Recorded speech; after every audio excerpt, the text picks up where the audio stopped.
presented by Lovely Films Production। हम तो तेरे दिल की महफिल सजाने आए थे, तेरी कसम तुझे अपना बनाने आए थे। किस बात की सजा दी तुमने हमको ऐ बेवफा, हम तो तेरे दर्द को अपनाने आए थे। पूजा तू जा तरु तजा, लेकिन हे दीवाना के दास्तान सुन के जा। हमके भइल है सास बा बेवफा बाबू दिल के जे पास बा। हमके भइल है सास बा बेवफा बाबू दिल के जे पास बा।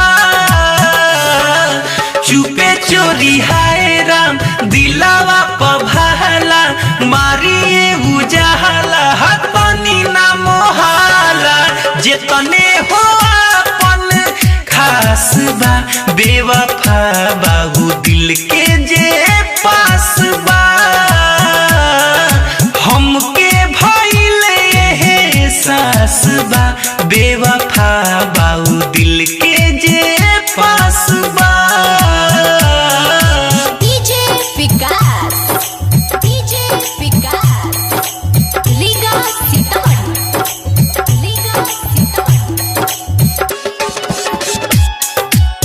जो दिल में बस जाया करते हैं वही अक्सर दिल को तोड़ जाया करते हैं।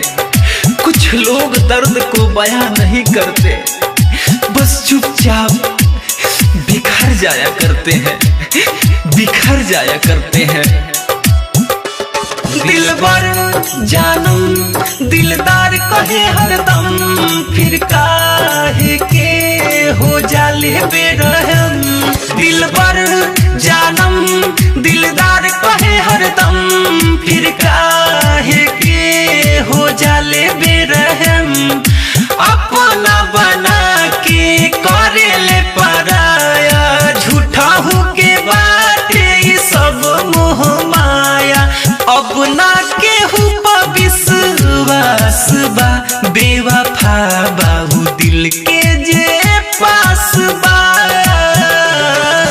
हमके भइल है सास बा बेवफा बाबू दिल के जे पास बा।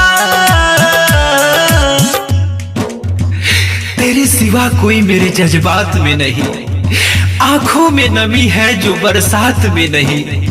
पाने की कोशिश तो तुझे बहुत की, मगर तू एक लकीर है जो मेरे हाथ में नहीं, मेरे हाथ में नहीं। आप सुन रहे हैं अमित पटेल की आवाज में। पल पल हर पल जे याद आवेला, उहे मरलो के न बहद आवेला। पल पल हर पल जे याद आवेला, उहे मरलो के न बहद आवेला।